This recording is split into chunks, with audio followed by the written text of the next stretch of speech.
Saludos, ¿qué tal? Bienvenidos a Secuencias en 24, el programa de cine del canal 24 Horas. Hoy tenemos muchas sorpresas. Tenemos de invitada a una escritora, porque vamos a hablar de otra escritora y de una película en concreto. Pero no adelantemos acontecimientos, lo veremos luego. Antes, como cada semana, los estrenos. ¿Estás seguro de que estás preparado? Empezamos con Paddington, segunda parte. Vuelven las aventuras del oso Paddington, que se enfrenta esta vez junto a su familia al ladrón que roba el regalo para la tía Lucy en esta comedia familiar. Una muy entretenida película del director Paul King, en la que vuelve a destacar la humanidad, bonomía e ingenuidad de este entrañable oso. Recomendable, sobre todo, para los más pequeños. ¡Alto! ¡Vuelva! George es un encanto. Tierra de Dios, ópera prima del británico Francis Lee, fue una de las grandes triunfadoras en el pasado Festival de Sundance, además de cosechar premios en los diversos festivales en los que ha competido. Una historia de amor y sexo con el drama de la inmigración como telón de fondo, donde sus dos personajes bordan sus respectivos papeles en esta iniciación a la vida. Destaca la fotografía y montaje en esta muy recomendable película. Está aquí para trabajar. Diego es un artista universal. Sabemos en Brasil que no es brasileño, sabemos en Argentina que no es argentino, sabemos en Colombia que no es colombiano o en México que no es mexicano. Pero es nuestro... Indestructible, el alma de la salsa es un magnífico documental dirigido por el español David Pareja sobre la figura de Diego el Cigala y de su admiración por la música afrocaribeña. El film muestra cómo el excelente cantador se hermana con los cantantes del otro lado del Atlántico, trazando un mapa evolutivo de la salsa y de sus manifestaciones. La gran banda sonora y la voz de Diego el Cigala supone un auténtico regalo para cualquier aficionado a la buena música. Muy recomendable. Un homenaje a la salsa de esos 70 a los 80. Esos genios fueron la salsa y serán la salsa por siempre, porque la salsa es indestructible. Tierra Firme está dirigida por Carlos Marqués Marcet, autor de la muy notable 10.000 kilómetros. Vuelve a incidir en los problemas internos que aquejan a las parejas del mundo actual, esta vez con una puesta en escena sobria y austera, en la que destaca una espléndida y divertida Geraldine Chaplin en un papel secundario inolvidable. Recomendable película. Yes! Oh my God! Are you both mental? We were drunk last night, right? ¿Dónde pasas el tiempo? Desde Estados Unidos nos llega En realidad nunca estuviste allí, una excelente película de la escocesa Lynn Ramsay, en la que sobresale esa bestia de la interpretación que es Joaquin Phoenix, un cruel héroe que se dedica a rescatar niñas de la esclavitud sexual. Un turbio thriller basado en una provocadora novela negra de Jonathan Ames que en su paso por el Festival de Cannes encantó al público y crítica y se hizo con el premio al mejor guión. Dura y muy recomendable película, la destacamos como la mejor de la semana. Nina, se llama Nina. 235 de la calle 31 Este. He oído hablar de esos sitios. Y uno de los estrenos más destacados que hemos separado es el de Asesinato en el Orient Express, la película de Kenneth Branagh, que es un remake de la película basada en la obra de Agatha Christie, porque vamos a hablar de misterio, de Agatha Christie, y nos va a acompañar la escritora Carmen Posadas. Hoy toca Asesinato en el Orient Express.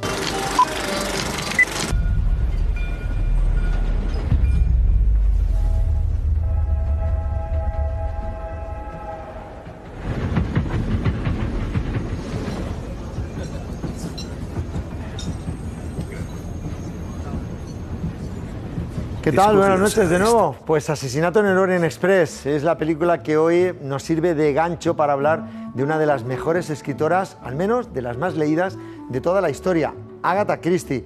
Y mucho más joven, nos acompaña todo un referente también en la literatura española y universal, como es Carmen Posadas. Gracias por acompañarnos. Gracias, encantada de estar aquí contigo. Y vamos a hablar de cine y de misterio. Bueno, muchas gracias por invitarme, porque yo soy súper fan de Agatha Christie. Sí, además escribió un libro que se llama Invitación a un asesinato. Que era yo le hice un homenaje a Agatha Christie, me puse a pensar y digo, vamos a hacer una propuesta. ¿Qué se le podía haber ocurrido a Agatha Christie que no se le ocurrió? Que era difícil, porque se le ocurrieron un montón de tramas. Y entonces pensé que nunca había hecho una trama en la que alguien invita a los asesinos a que la maten. Y entonces mi protagonista, que se llama Olivia, y que es malísima, por cierto, tiene muy buenas razones para que la maten. No puedo decir porque hago spoiler y arruino la... Y entonces los invita a todos a bordo de un barco que se llama Cianuro Espumoso. Como una de las novelas. Y ahí casualmente cae muerta y entonces su hermana, que se llama Ágata, justamente, tiene que investigar y averiguar quién la mató. Esta novela, que se llama Invitación a un asesinato, fue publicada en 2011 por Planeta y hoy pues, nos ha servido también para que Carmen nos acompañe al lado de David Felipe Arranz. Buenas noches. Impecable hoy de British, Bueno, muy propio de una película de Agatha Christie. De Hércules Poirot o Monsieur Poirot. Y de Guillermo Balmori también, hoy que nos van a acompañar, porque tenemos muchísimas cosas muy bonitas, así que vamos a entrar ya en materia en Agatha Christie. Antes, una pregunta, como un titular periodístico para los tres. ¿Cuál es el crimen perfecto? Porque de esto entendía bastante Agatha Christie. Sin embargo, siempre se acababa descubriendo. ¿Existe el crimen perfecto en novela? Bueno, yo un día se lo pregunté a un policía y me dijo que los crímenes perfectos siempre los cometen las mujeres, porque los hombres sois más obvios, ¿comprendes? Entonces usáis armas, yo qué sé, revólveres, puñales. Nosotros somos mucho más sutiles y nos gustan los venenos. ¿Y existe el crimen perfecto? Bueno, hay algunos crímenes perfectos en cine y la literatura. La versión del cebo, por ejemplo, que hizo Sean Penn, es perfecto porque al final no se atrapa al ladrón, ¿no? Claro, ni al asesino. O sea que bueno. Guillermo, ¿cuál sería el crimen perfecto? Yo creo que existe el crimen perfecto mientras no haya amor. Mientras no haya amor. Es decir, entre los que lo cometen o gente aledaña. Es decir, por ejemplo, yo pienso en Vértigo, que en la película de Hitchcock, que para mí casi es el crimen perfecto, porque es un señor que hace pasar... o sea, en Vértigo se descubre el pastel porque al final hay amor. Se enamora de James Stewart de la trampa del cebo, ¿no? Del cebo en este caso de la película, y por el amor se estropea. Si no hay amor, entre los que puede que exista el crimen perfecto.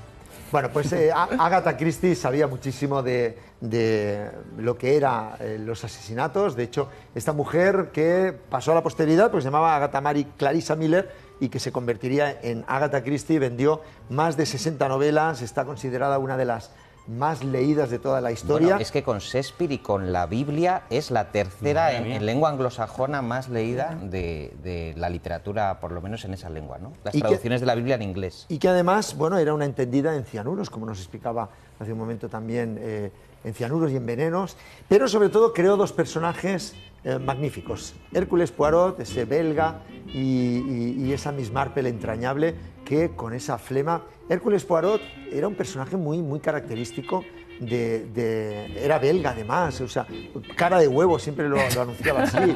Ella contaba que se había inspirado, pues fue enfermera durante la guerra y entonces conoció muchos extranjeros. Hay que decir que los ingleses son todos un poco... xenófobo es una palabra fuerte, pero no les gustan mucho los extranjeros, como sabéis, ¿no? Esa famosa frase de hay niebla en el Canal de la Mancha, el continente queda aislado, ¿no? Y entonces ella siempre decía que para el personaje de Hércules Poirot se había inspirado en muchos de los prisioneros o personas que venían huyendo de la guerra y que Hércules Poirot ella lo conocía. Bueno, Hércules Poirot, ella decide matarlo un año antes de que ella muriese, en 1975, en la obra Telón, y curiosamente el New York Times le dedicó un obituario, el único que el periódico ha escrito a un personaje de ficción. O sea, imaginaos. Hay una escena, en todo el cine hay solamente una escena, Guillermo, donde coinciden los dos personajes. Lo hemos buscado, lo ha descubierto Moisés, tú lo has descubierto, yo lo he descubierto Moisés. A ver, que es Detective, una película que ya sé que David dice que es muy mala, que es Detective con Rubia, que es la única vez que coinciden. Además, fijaros la cara que pone Miss Marple cuando es como que le conoce, se queda extrañada, es muy graciosa. Es Margaret Rutherford, que siempre hacía... Tony Randall, que hace de Hércules Poirot, está bajando las escaleras. La cara que es graciosísima cuando le mira. Se encuentra ahí con Miss Marple, que está hablando, y de repente dice, uy... Y no dice la única nada. vez que coinciden, ¿eh? Yo, queridos míos, la desrecomiendo. Bueno, para pero esa escena sí. Seguro que eso no sale en una novela de Agatha Christie. No, es una licencia de Hollywood, que a Hollywood le gusta hacer estas Mira cosas. que Fran Taslin era bueno. Y luego hay Miss Marple y Hércules Poirot, muy rápidamente vamos a decir que también fueron personajes de dibujos animados. Concretamente, en Japón hubo una serie entre el año 2004 y 2005, una serie de televisión donde los dos personajes llegaban a coincidir, Miss Marple y Hércules Poirot, en esta Agatha Christie's Great Detectives Poirot and Marple, una serie manga además, donde estaban los dos personajes. Pero vamos a los de verdad, que es Asesinato en el Orient Express, que nos ocupa ahora, esa película que se acaba de estrenar con Kenneth Branagh. Bueno, muchos conocerán quién es Kenneth Branagh porque, entre otros, a ver, para mí es uno de los mejores directores, sobre todo porque ha adaptado muy bien el mundo Shakespeare, pero antes ha hecho películas como Los amigos de Peter. Vamos a ver ahora algunas secuencias de Kenneth Branagh, porque a ponerle cara a quien ha interpretado por primera vez en la historia del cine a Hércules Poirot siendo director. Ahí estamos viendo, por ejemplo, Los amigos de Peter, una de las mejores películas donde el tema de la amistad se planteaba en el cine, con un elenco magnífico de actores, joventísimo. Estaba ahí Peter Branagh, ahí aún no era su mujer Emma Thompson. Esta es en lo más frío del crudo, en lo más crudo del frío invierno, donde un grupo de teatro tenía que improvisar en la trastienda de una iglesia una obra de Shakespeare, magnífica película en blanco y negro. Luego tuvo una fallida adaptación de Frankenstein de Mary Shelley, una adaptación con Robert De Niro en el papel de Frankenstein. A mí me gustó, pero fue masacrado por la crítica. Es muy fiel a la novela, de hecho.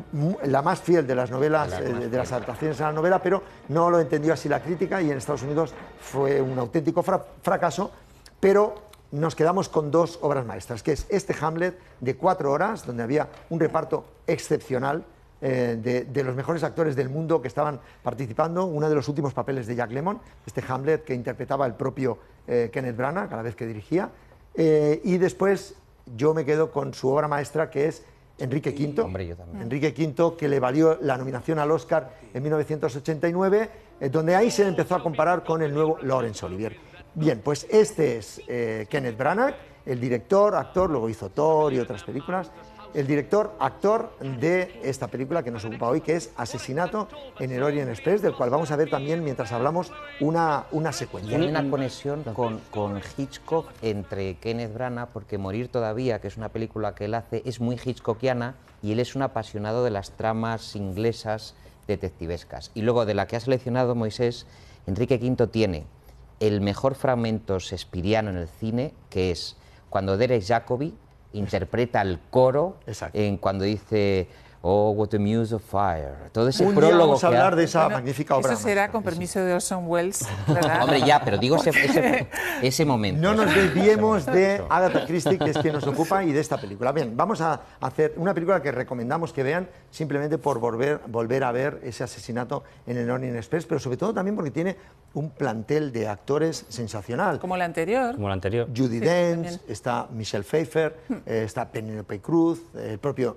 Kenneth Branagh haciendo de Hércules Poirot, a la vez que de director, Johnny Depp, que tal vez es el personaje que más chirría, sobre todo una fotografía excepcional en la que se ve la digitalización también, el cine ha avanzado y también la puesta en escena, pero ha querido englobar el aire de lo que sucede, que es en un tren ocurre un asesinato y ahí hay que desvelar quién es. ¿Hacía falta una adaptación como esta, el remake, o es volver a popularizar una novela? Pues yo lo que no le perdono a Branagh es que se haya puesto ese bigote.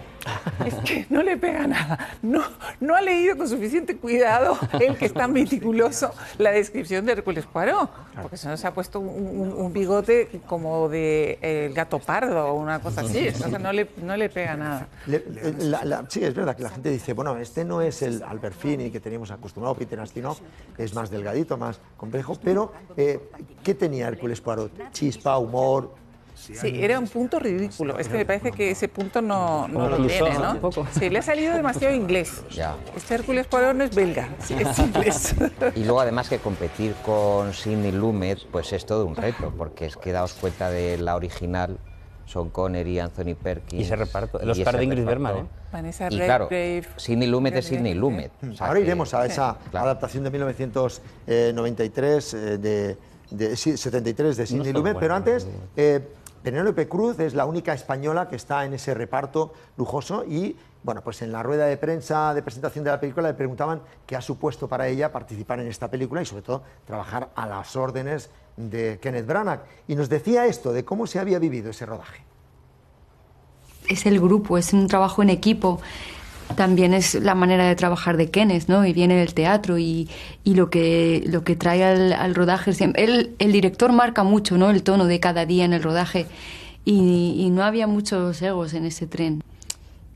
no sé, creó un ambiente en el rodaje que fue muy agradable, porque todos estábamos nerviosos. ¿Cómo puede ser que alguien como Judi Dench, ¿no? o Derek, o Michelle Pfeiffer, que puedan estar nerviosos? Pero todos dicen lo mismo, ¿no? Que a todos les intimidaba la cosa del grupo, de 10, 12 juntos cada día en un cuarto pequeño. Era Penélope Cruz hablando de un reparto y de un método, que era el de Agatha Christie, que era el de meter a mucha gente en una... O mejor dicho, vamos a ver, ¿cuál sería el decálogo, los 10 puntos que caracterizan la obra de Agatha Christie en cada una de sus novelas?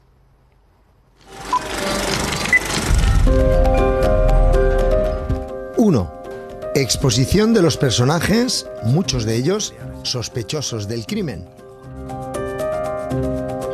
2. Nadie es quien dice ser. 3. Los sospechosos aparentemente tienen coartadas. Esta mezcolanza de desconocidos. 4.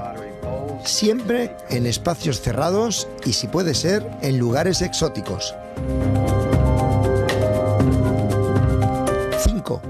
El momento del crimen es insospechado. My name is Hercule Poirot. 6.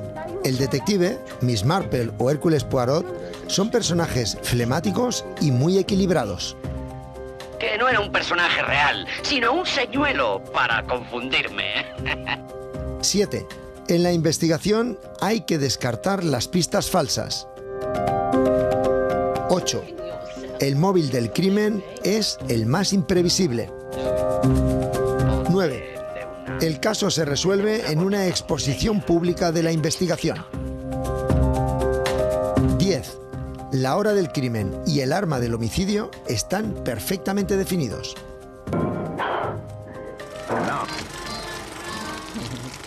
No sé, Carmen, si nos dejamos algún... Tú que has estudiado tanto la obra de Agatha.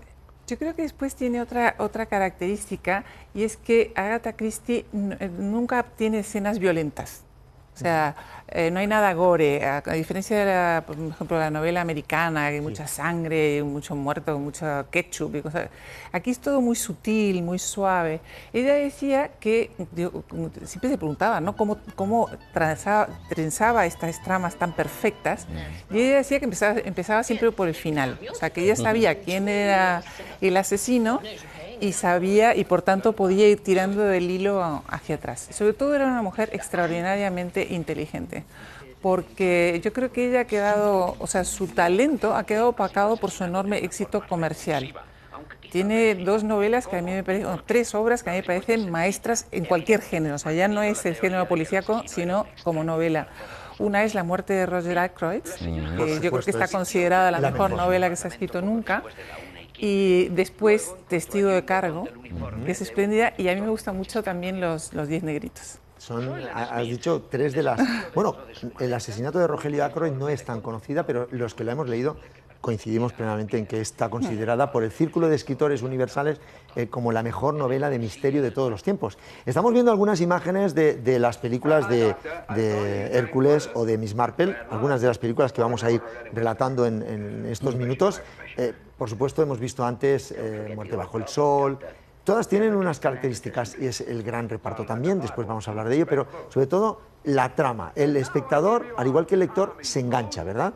Se engancha a lo que está pasando y dice, bueno, ¿y esto en qué va a derivar? ¿No? Estos puntos que decíamos antes, ¿verdad? Y después tiene otra cosa, no sé si os pasa, que se te olvida. Al final tú, dentro de 2 años, no te acuerdas quién era el asesino, con lo cual la puedes volver a leer. Es como El sueño eterno. Vuelves a disfrutar. El sueño eterno, sí. Con Bogart y Bacall. Pero hay un ingrediente también, en una parte que corresponde a esa parte de la biografía con su segundo marido, que es la parte de los viajes. Y entonces ella sitúa, digamos, que estresa a los personajes porque los saca de su hábitat, les saca de su entorno de confort. Están en cautiverio, ¿no? Y los lanza por ahí, en un barco, en un tren, o donde sea, o en una playa, en Muerte bajo el sol, y en ese estrés el detective se regodea, cuando hablabas, Moisés, de la resolución final, porque paladea según se infartan cada uno de ellos, va diciendo, y a lo mejor usted ha tenido algo que ver. Y entonces acaban todos infartados allí, ¿no? Y luego, como lectores o espectadores, nos posicionamos a favor de uno y otro. Sí. Y precisamente esa pista falsa, pero después te engañas dices... siempre, Sí, claro. te engañas siempre, es increíble, porque aunque sepas quién es el asesino,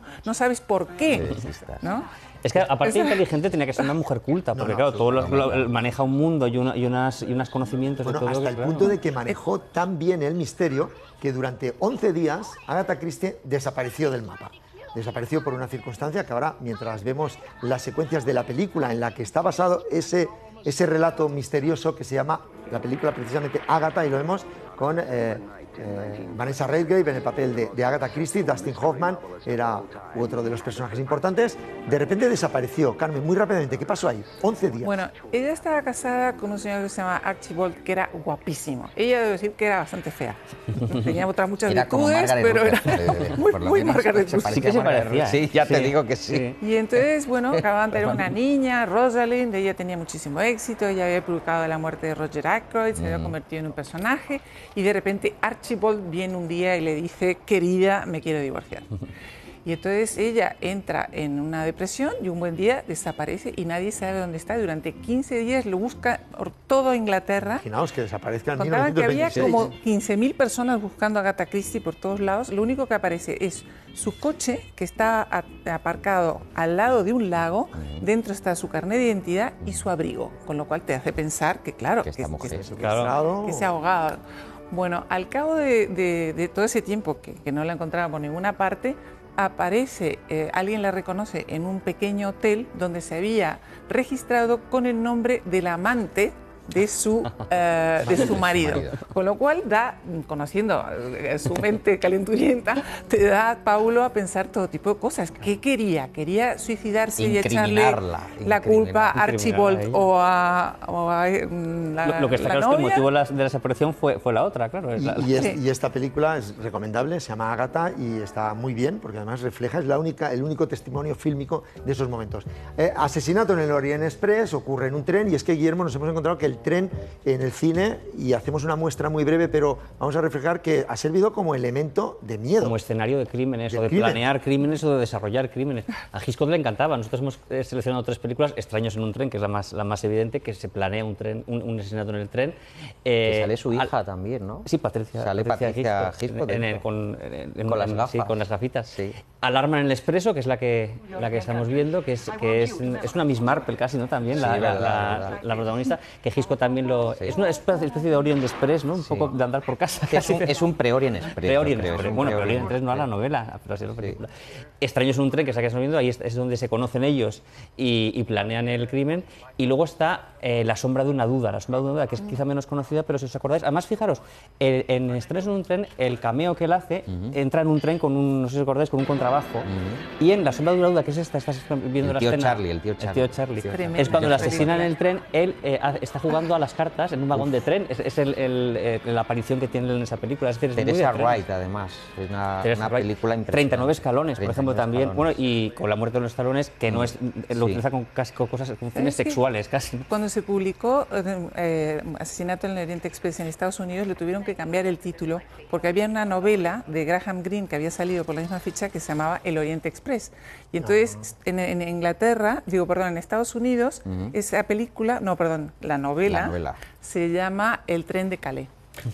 Otro aspecto importante, hemos dicho antes en las películas, Carmen, David y Guillermo, es el excelente reparto, donde encontramos muchos actores ya en una edad madura, ¿verdad, Guillermo? Sí, coinciden estas películas con la época de Aeropuerto, de todas estas películas que... Lo que llama Guillermo viejas glorias. Viejas glorias. Me encanta decirle viejas glorias. Que son maravillosas, ¿eh? Entonces, hombre, claro. Entonces, pues mira, por ejemplo, yo tendría que montar aquí, en El espejo roto, por ejemplo, está, fíjate, Elizabeth Taylor, Kim Novak, Rock Hudson, Tony Curtis, Angela Lansbury y Geraldine Chaplin, que es un reparto... La película no es muy buena, pero el reparto es impresionante. Geraldine Chaplin sigue ahí a tope. No era una vieja gloria, además. Ya, por eso.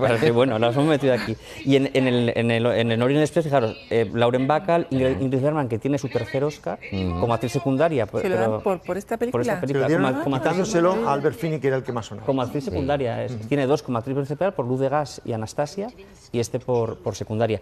Sean Connery, Jacqueline Bisset, Anthony Perkins, Vanessa Redgrave, Richard Widmark, Michael York, John Gielgud, es un reparto impresionante, no todos viejas glorias tampoco. Y Muerte en el Nilo, que está Bette Davis, Peter Ustinov, Mia Farrow, David Niven, otra vez Angela Lansbury y Maggie Smith. Es decir, eran como aglutinadores de repartazos, ¿no? Antes decía Carmen Posada, tal vez sea la película que más recuerda a uno vinculada a Agatha Christie. Hemos escogido El Testigo de Cargo como el clásico, una película magnífica de Billy Wilder. Todo es magnífico en esa película, ¿verdad? A lo mejor la mejor interpretación de Tyrone Power, yo creo. Sí, porque no era muy buen actor. Porque no era muy bueno. En cambio ahí para mí la mejor interpretación de Tyrone Power es El Callejón de las Almas Perdidas. Bueno, el callejón donde él está en una barraca de feria. Espectacular. Una película que además el papel de Charles Lawton como juez y sobre todo el de Marlene Dietrich. Ahí... Bueno, esta película, el papel de Charles Lawton lo desarrolla él mucho sobre la novela. De hecho, hay mucha gente que se piensa que la novela es así porque las diferentes representaciones teatrales que ha habido siguen el guión de Billy Wilder. Pero ¿sabes lo que pasa? Que en principio esto fue una obra de teatro. Claro. Luego se convirtió en novela, pero primero fue una obra de teatro. Antes de novela. Sí. Pues nada, y luego termina en cine, fíjate. Testigo de Cargo, que Hitchcock decía que mucha gente le paraba por la calle y decía: mi película favorita tuya es Testigo de Cargo.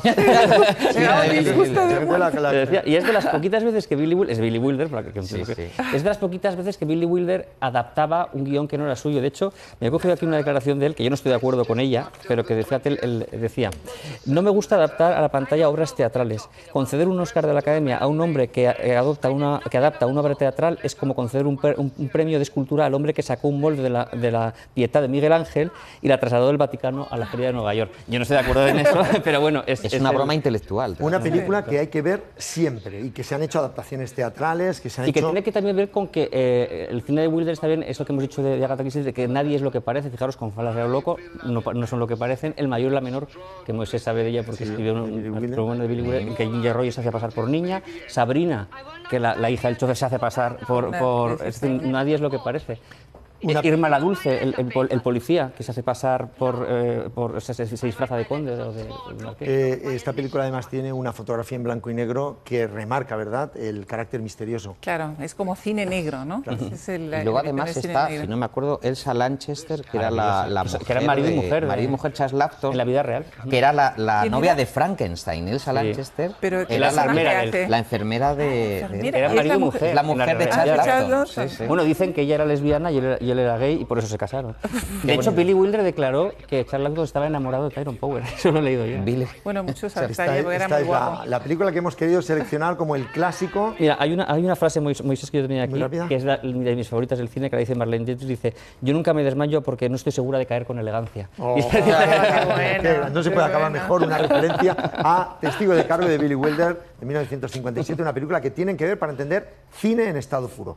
Decíamos, Asesinato en el Orient Express. Si tuviéramos que destacar un disco, ni más ni menos que la banda sonora de esta película, que es del todo recomendable, la ha editado Sony. Aquí está, Murder on the Orient Express, y ahí está todo el universo musical de esta película que es de Patrick Doyle, el auténtico experto en bandas sonoras de Kenneth Branagh. Y decir una cosa, no se piensen ustedes que se acaban las adaptaciones de Agatha Christie. En diciembre, La Casa Torcida es la adaptación que se va a estrenar en Estados Unidos inmediata que va a haber de una obra de Agatha Christie, donde está Glenn Close, donde está Terence Stamp, Max Irons, el hijo de Jeremy Irons. En fin, volveremos a tener a lo largo del 18 en España muchas adaptaciones, porque a raíz del éxito de Asesinato en el Orient Express ya se está preparando Muerte en el Nilo con el mismo equipo, también dirigida por Kenneth Branagh. Como en los años 70. Sí, igual. Nos vamos a ir ya, pero creo que, Carmen, la última novela que has escrito habla de Cayetana y habla de una niña que ha encontrado Guillermo, que está en una película. Yo no sé Vamos a lo ver, conoces. muy rápidamente. En la película La maja desnuda, que no sé si la conoces, de Ava Gardner hace de la duquesa de Alba, y sale María Luz en una escena curiosísima. Y Tony Francioso. Una película que la Casa de Alba no dejó que se... Vamos a ver. No dejó que se rodara en España, hizo que Franco... Y se rodó en Italia, pero mira, ahora sale María Luz, de veras. Esta es la película dirigida por Henry Koster. Y me hizo muchísima gracia verlo. En 1950. Bueno, te voy a dar 2 pesos. Ahí está. Ahora sale, mira. Ella ahora... Ahora acaricia a la niña, mira. Y además lo pregunta, dice, ¿de dónde sale esa niña? O sea, hablan un poquito de ella. Es la niña negra que tú en la novela... De tu novela. Bueno, este ha sido un pequeño guiño final. Ahora te voy a dar un beso, Guillermo, porque esto es un regalo para mí. Ha sido un pequeño guiño para esta excelente escritora que ya está con otro tema, ¿verdad? Que está escribiendo ya otra cosa. Sí, también va de misterio, también de asesinatos. Y que ha sido un placer. Ha pasado volando media hora porque es que Agatha Christie daría para hablar una semana entera. Sí. Pero muchísimas gracias, Carmen, por estar con nosotros. Está usted invitada a venir para hablar de cine con nosotros. Mira que te tomo la palabra, que mira vuelvo, mira que vuelvo. La retamos para que venga. Muchas gracias, Carmen. Gracias. Gracias, David Felipe. A ti, querido. Guillermo, hemos hablado de Kenneth Branagh, ha hecho Shakespeare, pero también ha hecho musicales. Y en homenaje a un musical tiene una película que se llama Trabajos de amor perdidos, una película de 1999, donde Kenneth Branagh interpreta este papel que popularizó, como no, Fred Astaire. Con él les dejamos la semana que viene más cine aquí, en Secuencias en 24. Gracias por estar. How needless was it then to ask the question? I won't dance, don't ask me. I won't dance, don't ask me. I won't dance, miss you with you. My heart won't let my feet do things they should do. You know what? You're lovely. And so what? I'm lovely. But oh, what you do to me. I'm like an ocean wave that's bumped on the shore. I feel